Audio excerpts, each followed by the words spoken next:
We are going to go over a brief overview of the redistricting process. Ryan's going to go over, we're going to give it to Ryan in about 30 seconds. He's going to do that. He's going to go over an overview of the census data and the legislative seat distribution. And then he's going to go over some of the tools, the websites, and everything else so everybody can follow along and be able to get onto the website and look at the maps and do whatever they need to do that they want to see how interactive it is. So Ryan, the floor is going to be yours. Thank you, Mr. Chairman. My name is Ryan Taylor. I do work with Election Data Services. Kim is unable to be here tonight. He is helping our state of Michigan finish their draft, their statewide drafts for the 3 plans there to take public, so it's very exciting for him. But I will be doing the presentation here tonight for our Providence County hearing. And it's going to be a little similar to what we had before. We'll give an overview of the redistricting process. As I've listened to the prior hearings, some common questions have come up, and so I've kind of noted it that I kind of wanted to maybe delve a little bit more into questions that have come up with some certain topics. We're going to look at the statewide population shifts again. These maps, we've looked at them before, but I do, in case there's anybody new in the audience, I wanted them to be able to see what we have discovered and maybe offer some thoughts on how they have affected Rhode Island over the last decade.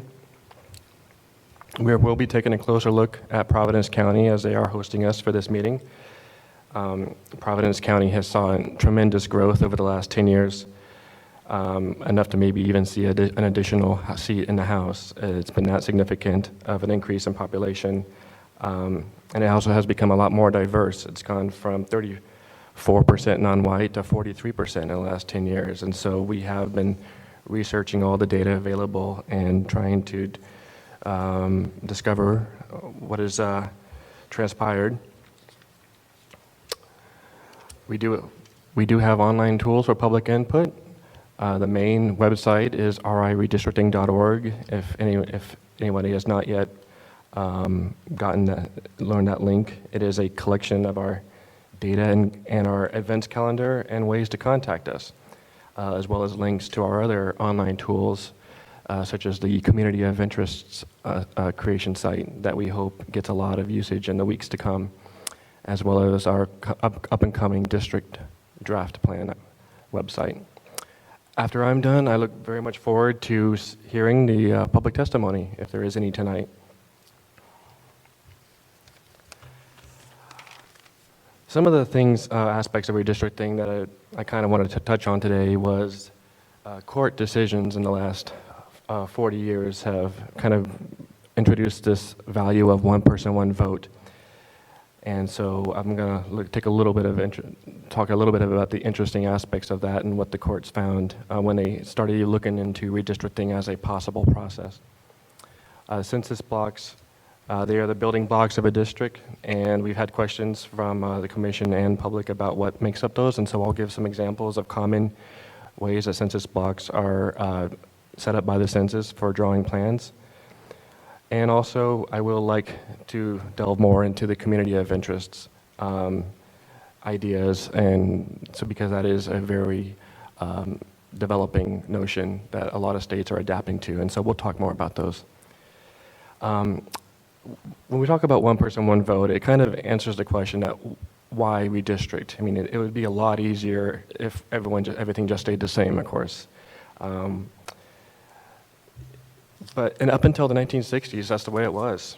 Most states, my home state of Oregon didn't redistrict from 1900 to 1970. It was just, everything seemed fine the way it was. But when you looked at how some of the districts have grown and changed over the years, it was very blatant that certain people's political voice was being stifled by being in such maladjusted districts. I wanted to point out a couple of, this notion went all the way to, it got sued in federal court, because of how bad the districts were adjusted from each other, and it did lead to a couple of findings in the Supreme Court in 1964. one focus said, hey, the U.S. House districts need to be as equal as nearly as practicable.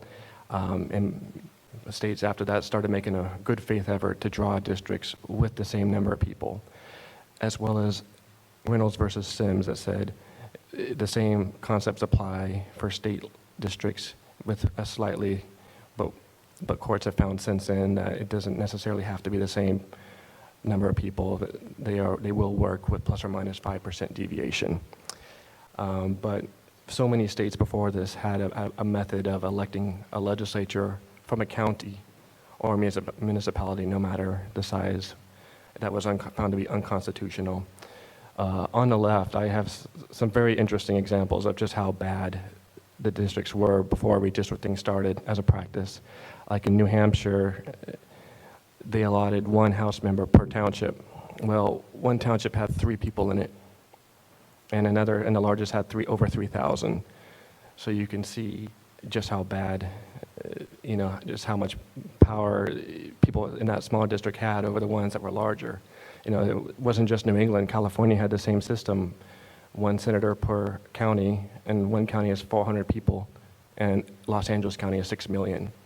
So the difference between these districts all over the country it did lead to federal lawsuits, and at which point, after all their findings, Chief Justice Earl Warren kind of summarized it very well as legislators represent people, not trees or acres. This means for Rhode Island that we are drawing congressional districts to try and be exactly the same. And that would be 548,000 plus each. And then a little bit of leeway is allowed with the state Senate and state House districts. So I do have the populations for each of those that will be ideal. And you do arrive at, it's kind of a very simple calculation. You just divide the census population for the state by the number of districts to reach that ideal.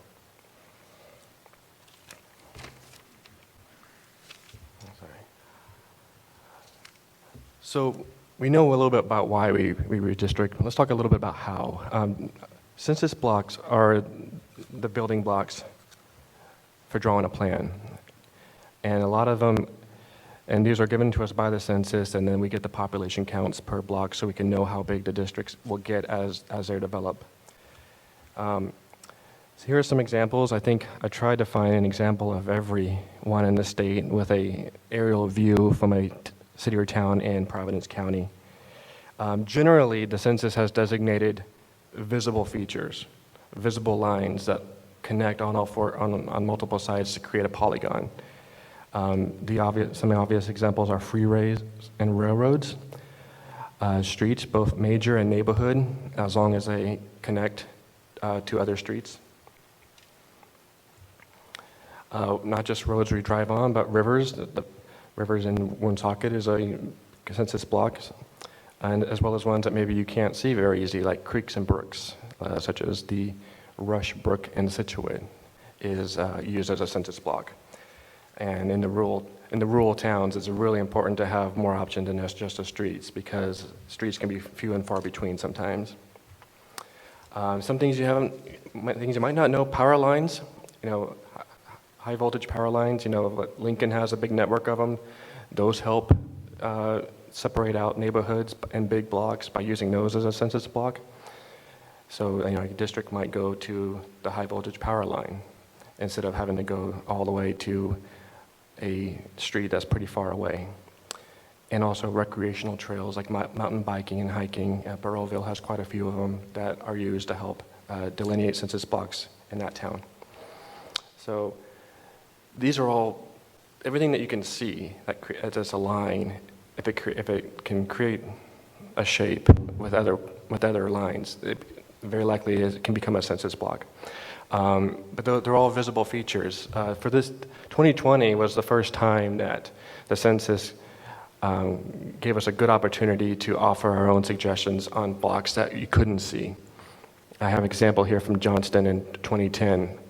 On the left, we had a very, very large block in the middle of the suburbs here where we had no choice, but if a district was drawn to create these homes here, he had to go all the way up here. And that maybe isn't a big deal for a large district like the Senate, but like for wards, which are also built on census blocks, it really kind of did tie their hands sometimes with trying to create the best districts that we could. So in 2020, we worked in partnership with a lot of town clerks and GIS departments to offer ideas for the census that we can use back property lines or partial lines to delineate neighborhoods better. Ryan, if you can excuse me, Chairman Archibald has a question. Just a simple question about the chart in front of us, Ryan. What does back property mean? It's all land is divided into parcels. And so if we're going to use a property line, we're going to follow like the parcels to where somebody's land that they own, how far it goes down. So, so that keeps us from basically being able to not go through someone's house. We have an exact line to reference as we suggest a new census block boundary. So then is back property synonymous with curtilage? It's the edges of the property. Is that what you mean by back property? Well, like just for example, like if you own property, you know how far back it goes. And so if your property is a census line, it's going to go down the back of your property because away from the street. So like the front of your property is on a street and the back is away from the street. Okay, I get it. I get the logic. Thank you. Thank you. You can see some examples here where is this TV working for you? Okay, I won't hurt my feelings if someone goes and sits behind me to look at the projector. I hope this works. Before, like an example where this block, you had to grab both sides of the street here. There is a back property line now in the census where it follows the back property line so that, you have two neighbors, their backyards touch, but they're on different streets. And so we have those in different census blocks now to be able to give us more options for drawing districts. Whereas before we, had to take a big walk as I came. Ryan, we have a question from Representative Ucci. Thank you, Mr. Chairman. Ryan, I have a quick question. In the past, we've had issues where a piece of property may actually be in two towns, one piece of property. Will those be called out independently now with the better technology? I know we've struggled with that in the past. We talked to a lot of towns about this. Providence and Cranston had a kind of a notorious line that split through people's kitchens and bedrooms east of the Roger Williams Park, and we do kind of leave it up to the clerks on how they want to assign them to voting precincts. I guess I have seen instances of where next door neighbors voted in different precincts because of just how the township line was drawn. If I may, Mr. Chairman, I think it's important if there's anyone here from the city of Woonsocket and they're aware of anything like this, maybe on the North Smithfield line where there may be a parcel or two, if you can get that information into them, and that if anyone's watching on TV, any of the cities and towns where I know Cranston and Providence have a certain neighborhood with, like you were saying, and it's important to get that information into us so we can understand that a little bit. Thank you. And to your point, Mr. Ucci, there is one house that not only borders two communities. The bedroom is in Rhode Island in Woonsocket. The kitchen and the dining room are in Bellingham in Massachusetts. And the census was not very amenable to us trying to change state line boundaries. It was hard enough changing county lines.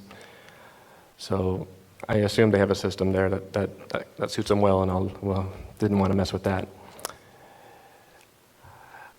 We're going if there's any more questions about census blocks. That was kind of a good sample of all the ones that we see commonly in Rhode Island. And I kind of like to move forward now to different communities of interest notions. It has been asked about a lot. It is kind of a vague term. So I did find some official definitions of what an attempt to clearly define what one is. And there still is a little bit of vagary. Like the state of Michigan they put into their constitution this year, please have communities of interest as something to look at in the hierarchy of requirements. And they say communities of interest may include, but shall not be limited to, populations that share cultural or historical characteristics or economic interests. And Justin Levitt, who is a redistricting scholar at the Loyola Law School, defines it as a neighborhood, community, or group of people who have common policy concerns and would benefit from being maintained in a single district. So that I like those two definitions to try and help myself understand what a community of interest is. But who and what are some communities of interest? Or if I say COIs, sometimes I just say COIs as the acronym. First off, I think of as racial or ethnic groups living together. And I added living together at the end to try and specify that it's a geographical focus.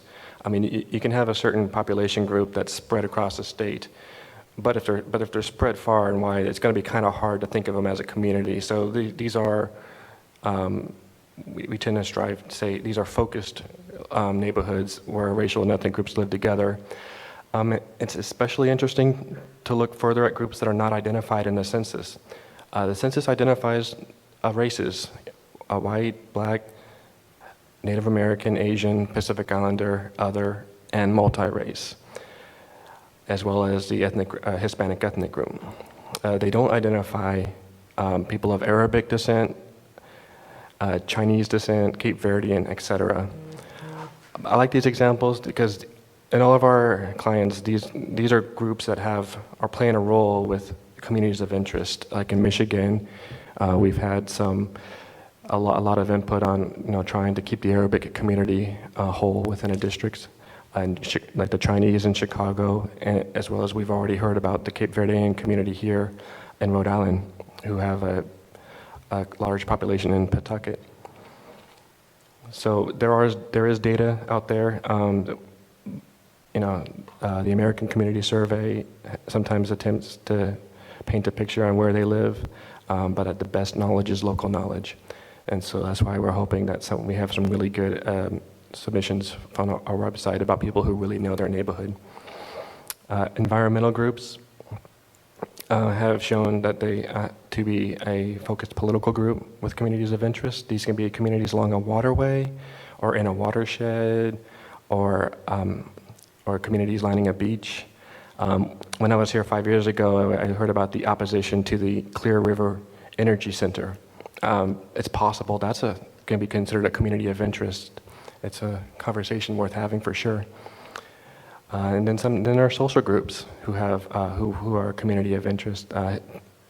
A neighborhood trying to preserve its historical buildings, a group of businesses trying to maybe create an improvement district so they can increase the desirability of shopping there and doing business there.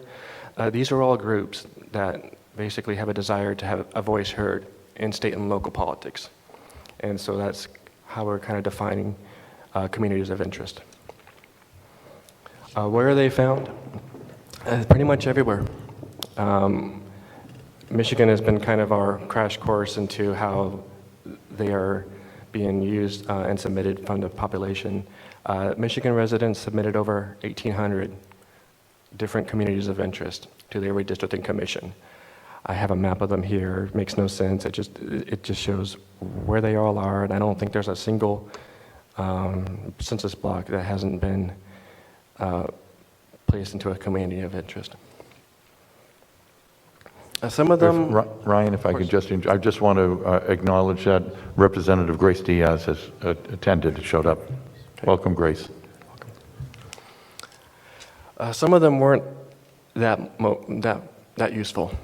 Some of them were a little big, and some of them were a little discontiguous, you could say nicely.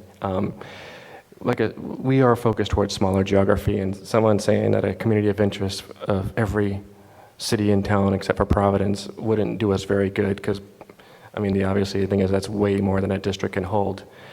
And the Constitution of Rhode Island does not allow a district to be made up of pieces like that. So, we do have islands here, and we do address them with reasoning. So I do get asked a lot about islands, and sometimes you just use what makes sense. Makes far more sense to put Block Island in with the district along the coast of South County, not Warwick. So islands do not count with discontiguous as a discontiguous district, but this would.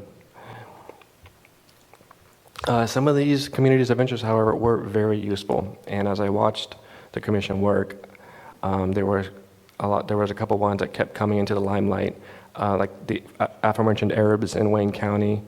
A lot of residents submitted their ideas on where they lived. Lake Michigan shoreline often expressed a desire to stay together in the same district. Rural farm townships surrounded by cities sometimes said, please think about their interests and being able to be in a district that supported their views.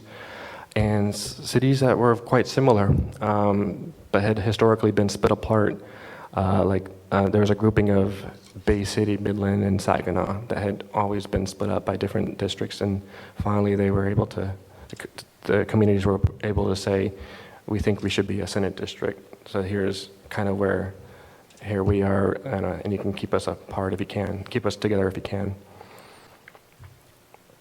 We're certainly excited to see what everyone interested in the process comes up with for their ideas of COIs. And we'll have a demonstration of our online drawing application to come. Ryan, Chairman Archibald has another question. Of course. Ryan, just for some perspective on communities of interest, I know the way we're talking about them now, and the handout that you provided is excellent in terms of defining the spectrum that these community of interest can fall into. But so that I have a little perspective, maybe for all of us, where were we with communities of interest 10 years ago? And do we have, even from 10 years ago, any communities of interest that were created back then that are still part of the census today? Our method of gathering, like Kim and I have always kind of been interested in neighborhoods, for sure, during this round one of hearings. But the technology was kind of a little archaic. We had, plotter-size maps of the town or the county on an easel that we would say, draw it in. Well, that means they basically had to be there at that time to submit a community of interest. Now with technology, 10 years later, it's much more accessible, and we are able to, I think, have a lot better idea of where they are in the state compared to 10 years ago. Did that answer your question? Yeah, thanks. So, and then if I'm digesting what you just said, basically, we didn't have communities of interest 10 years ago that were defined in any way we could look at. Now we have. Is that fair enough? And now we. Sometimes they came to light after the drafts were produced, not before. Okay. And that might happen again this time. It's just a sign of how fast technology changes, right? Is that correct? Fair enough? That's correct. I'm just trying to understand it. That's correct, and it was important to us to make that technology available. Okay, thank you. This time. Yeah.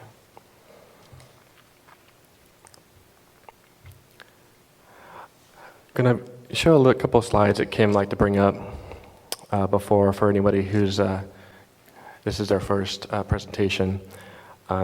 You've seen this before in the commission. It is the population change from 2010 to 2020. And not very many towns lost population, which was kind of a surprise. Warwick was always thought to have, we're going to lose because of the eminent domain with the runway extension. It didn't lose any its population, just Narragansett, Bristol, and Foster. And we're developing some theories on why Narragansett and Bristol lost population. So there are some trends here that actually are showing up in Providence as well. I'd like to maybe point those out later. But the population, what does it do for governance? It does kind of shift where districts lie. Kim and I call that the legislative seat distribution change. And the cities and towns that are in the brown scale have grown a lot compared to everyone else to be gaining population. And the towns in the gray scale have, even though like Warwick didn't lose population compared to everywhere else, some seats are kind of getting shifted away to the point where the two extremes are Warwick and Providence. Warwick's losing a quarter of a seat, and whereas Providence is gaining almost a third. So if you add up all the towns in Providence County, there's almost a full seat being gained up north, which was opposite from 10 years ago. When you look at another way to look at this is to look at the district deviation from ideal. This is the Senate map of existing districts. And if you can visualize all the Senate districts that are grayscale, need to gain people. And so that means gaining area. And all the districts that are in the pink scale are over the population, and they might need to shrink area to have less people to be equal. And so as you can see, both in the state Senate and on the state House map, almost every district along the East Bay, as you go north, they're all constantly growing. And so this is going to be an interesting ripple effect that might not be satisfied until it gets up into the Blackstone Valley area. It's too early to tell the specifics. You learn this, you see the effects when you start drafting statewide maps, but this kind of prepares everybody for these are the changes, and these are kind of going to be some possible effects from that change. We're hosted in Providence County, and I did want to take this opportunity to give a closer look. The growth here was far more than expected from any of the population estimates, enough so that Rhode Island's second congressional seat might have been saved from the growth. It is also getting much more diverse.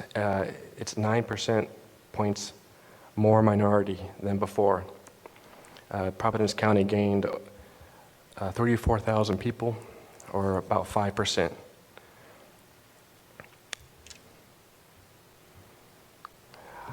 Just like in Newport, where we've looked at this change by tract, I have made a change by tract map for Providence County. We've seen a lot about the population at the town level, but it's sometimes more interesting to see in the towns how the change has come about. And census tracts, they didn't change enough, so we're between the two decades, so I was able to have a before and after. Which is, yeah, you definitely want to compare apples to apples. And so that's why I just went down to the tract level. This is raw growth. The darker the green, the more people per census tract, and the more purple scale is where census tracts lost population from 10 years ago. And I said earlier that there was about a 5% growth. Everything dark green was above average, percentage-wise. As you can see, every part of Cumberland, Lincoln, Central Falls, North Providence, North Smithfield is larger than it was 10 years ago. What's interesting is that when you look at the extremes, one tract lost 18%, another tract gained 37%. Those are both in Providence. The big loss came from a tract that surrounds Providence College, and less than a mile away along the Route 6, where my theory is they're doing a lot of loft conversions down there. It looks like those have greatly gained residents to the point where that tract is up by a third, and they're just very close together, but they have very different settlement. The one around Providence College might have been the same problem that happened in Narragansett, with COVID, causing the students that live around the school maybe to be counted elsewhere. That's something that we are exploring. Hispanics have gained quite a bit population in the county.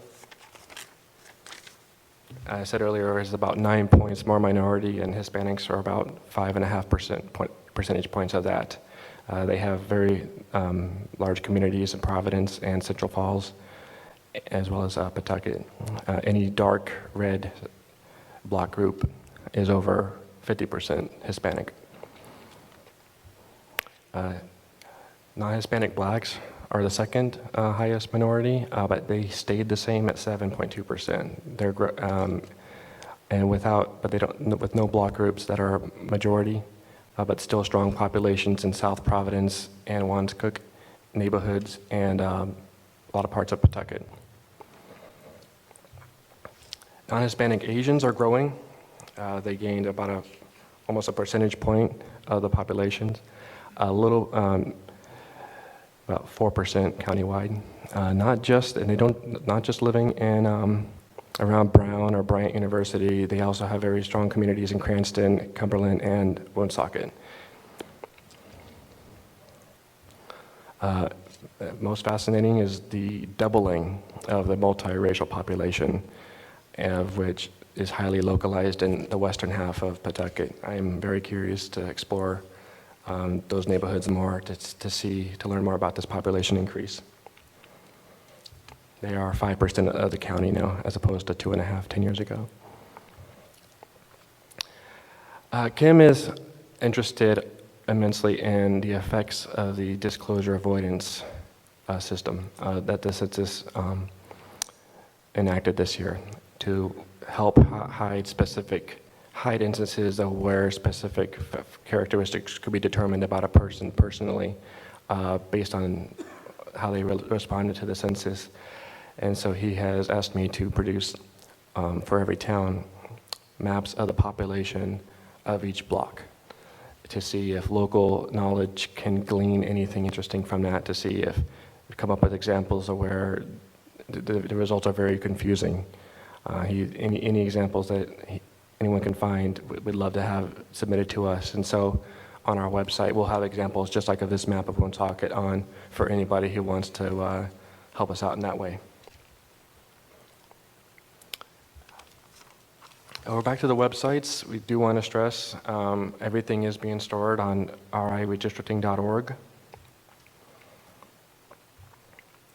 And from that website, you can link to both of our websites that will invite public participation. The community of interest site is up now, ready for anybody to log on. They don't actually even need an account. They can just draw their submission and describe it and submit it, and we'll have it. And we have a user guide that is available. Some of them are on the sign-in desk that kind of explains a little bit about what they're looking at and gives them the step-by-step guide tutorial on how to submit one. And then coming soon, we'll have our district drawing map up.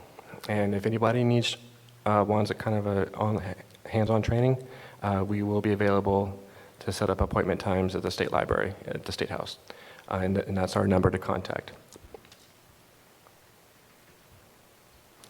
We're in the middle of this is our Senator Metz? Yeah. Yes, yeah, Brian. What I'm trying to get a handle on, the counties in Rhode Island certainly aren't like the county governments down south. No. So,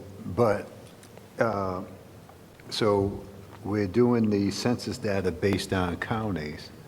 So when you pulled up that map, so the county, I guess, is too big to be considered an area of interest, community of interest. So there's a lot of, within the county, there's many communities of interest. So I'm trying to get a handle on the county, the communities of interest, and kind of give me an example of how you factor all that in. Yeah, I don't think of counties when I think of communities of interest. I think of small neighborhoods within a city or a town of people with the similar interests. I mean, the county's work to try to understand things in a little bit of a regional perspective. Providence County is the northern, Washington County is the southern beach. And so, but I would say, yeah, a lot of them are maybe together, they're too big to be contained within a Senate district or a House district.